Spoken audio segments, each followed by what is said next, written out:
Assalamualaikum warahmatullahi wabarakatuh.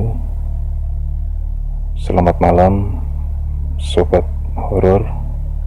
Selamat datang di channel horor klasik. Pada edisi ketiga ini saya akan menceritakan kisah tentang Eyang Darmo, di mana kejadian ini berlangsung pada tahun 1984.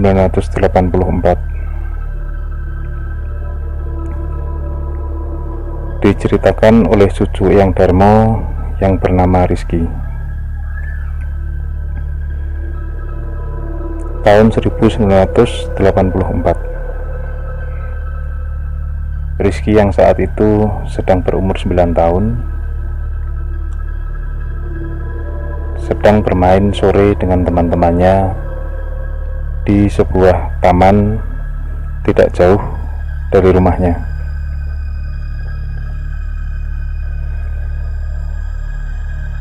Teman-teman Rizky yang lain tidak lama mengajak Rizky untuk bermain ke tempat area dekat pekuburan, karena memang tidak jauh dari kampung mereka itu ada area pemakaman yang cukup rindang, dan memang kalau sore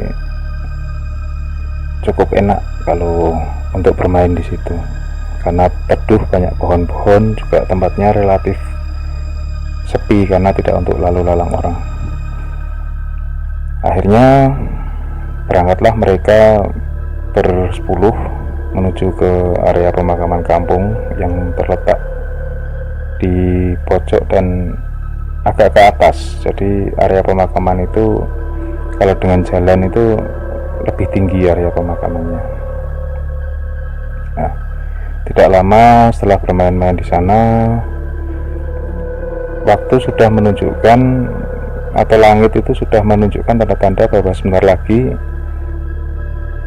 adalah waktu maghrib.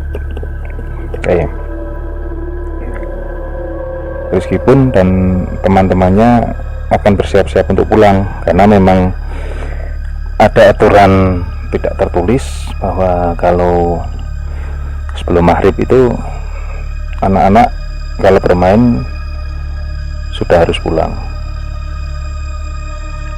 Nah, kemudian tidak lama saat Rizky dan teman-temannya akan beranjak pulang, Rizky terkejut karena dia melihat Mbah Darmo. Mbah Darmo ini kakek dari Rizky ya, jadi bapak dari ibunya Rizky itu duduk di area makam di atas salah satu nisan yang ada di situ. Betapa terkejutnya Rizky, dan spontan Rizky menghentikan langkahnya. Ditanyailah Rizky sama si teman-temannya ini, "Kenapa Ki? Ayo pulang sebentar. Itu ada mbahku di situ. Aku mau tanya dulu ke mbah." Ya sudah, karena mungkin namanya anak-anak ya, juga teman-teman si Rizky ini ya terus jalan pulang aja. Dan si Rizky berbalik naik ke tangga untuk menuju ke tempat dimana kakeknya itu duduk, Mbah Darmo ini duduk. Nah, setelah sampai sana bertanyalah si Rizky pada Mbah Darmo ini, pada kakeknya, "Mbah, ngapain kok di sini? Yuk pulang yuk, udah mau maghrib." Mbah Darmo hanya memandang Rizky sambil manggut-manggut dan mengangguk-angguk. Kemudian beliau berkata kepada Rizky, "Wes kono baliyo, dadi bocah sing pinter yo le." Artinya, sudah sana pulang, jadilah anak yang pintar ya nak. Meskipun sedikit heran, akhirnya Rizky mengikuti perintah Mbah Darmo. Dia berjalan pulang sendiri karena sudah ditinggalkan teman-temannya. Tapi alangkah terkejutnya Rizky ketika dia pulang ke rumah, dia mendapati Mbah Darmo sedang duduk di teras rumah. Ya spontan Rizky bertanya ke Mbah Darmo ini, loh Mbah kok cepat sekali sudah sampai ke rumah gitu. Mbah Darmo ini juga bingung dengan pertanyaan cucunya. Maksudmu piye? Maksudmu gimana nak? Loh, tadi kan Simbah duduk di pemakaman sana, kok sekarang malah sudah di sini duluan? Padahal kan aku yang pulang dulu. Si Rizky menjawab itu. Oh, Mbah Darmo mengangguk-angguk. Jadi kamu tadi melihatku duduk di kuburan itu? Iya Mbah. Oh ya sudah. Udah sana masuk, mandi, sholat maghrib, begitu kata Mbah Darmo. Kemudian mereka semua masuk melanjutkan aktivitas umum ya, sholat maghrib. Nah terus setelah sholat isya dan makan malam, Mbah Darmo ini mengumpulkan seluruh keluarganya, dari istrinya, anak-anak, menantu dan cucu yang ada di rumah itu. Semua dikumpulkan di ruang tengah oleh Mbah Darmo, dan kemudian Mbah Darmo mengucapkan kata-kata yang tidak akan pernah dilupakan oleh seluruh anggota keluarga pada malam hari itu. Mbah Darmo berkata, Bu E, maksudnya merujuk ke istrinya, Nang, Duk, putu-putuku kabeh, nak, laki-laki atau perempuan dan semua cucu-cucuku, sore ini Rizky wis ndelok sedulur papatku. Si Rizky sudah melihat sedulur papat.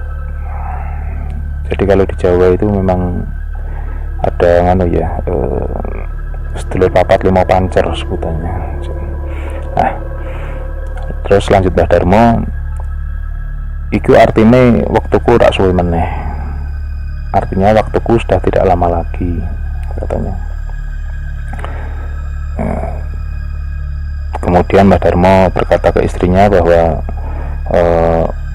dia meminta maaf atas kesalahan yang sudah diperbuat, termasuk juga kepada anak, menantu dan cucu-cucu, seraya berpesan bahwa kepergiannya tidak perlu ditangisi. Dan Mbah Darmo juga berpesan kepada anak, menantu dan cucunya untuk selalu menjaga istri dari Mbah Darmo yang memang sudah tua. Kemudian Mbah Darmo minta izin untuk masuk ke kamar dan tidur, dan pada akhirnya pada pukul 3 dini hari Mbah Darmo dinyatakan telah meninggal dunia. Dan pada saat proses akan dimandikan, ternyata di balik baju koko dan sarung yang dikenakan Mbah Darmo pada malam hari itu, Mbah Darmo sudah tidak menggunakan pakaian dalam. Artinya memang Mbah Darmo sudah betul-betul bersiap-siap dan mungkin tidak ingin merepotkan orang-orang yang nantinya mengurus jenazahnya. Oke, itu cerita dari Mas Rizky yang kebetulan menceritakan langsung kepada tim horor klasik. Cukup tidak seram sebetulnya ya, tapi justru di sini yang jadi pertanyaan adalah bagaimana Mbah Darmo bisa yakin bahwa ketika si cucunya, si Rizky ini melihat perwujudan seperti beliau di makam itu, artinya memang waktu beliau sudah dekat. Nah ini, apakah karena memang beliau mempunyai ilmu semacam itu, atau memang entah bagaimana, alam. Tapi yang jelas ini kisah nyata yang terjadi di tahun 1984, disaksikan oleh keluarga besar Mbah Darmo, dan terutama di sini si Rizky, karena Rizky inilah yang bertemu dengan sosok di makam yang ya menurut Rizky memang itu 100% Mbah Darmo. Hanya bedanya memang ketika si Rizky mengajak bicara Mbah Darmo dalam tanda kutip ini tidak ada respon yang istilahnya manusiawi, hanya manggut-manggut, dan tapi sempat mengucapkan kata-kata untuk si Rizky pulang dan menjadi anak baik, sempat berpesan seperti itu juga. Oke, sobat horor, ini tadi cerita dari Mas Rizky. Kalau ada mungkin yang mengetahui bagaimana Mbah Darmo bisa tahu bahwa ajalnya memang sudah sangat dekat, mungkin nanti bisa menuliskan di kolom komentar. Dan jangan lupa bagi sobat horor yang memiliki kisah horor klasik dan berkenan membagikan ceritanya, bisa mengirimkan ceritanya pada email yang ada di deskripsi. Terima kasih kepada sobat horor yang telah bersedia mendengarkan cerita di channel horor klasik ini. Jangan lupa untuk yang belum subscribe bisa subscribe channel horor klasik agar tim horor klasik bersemangat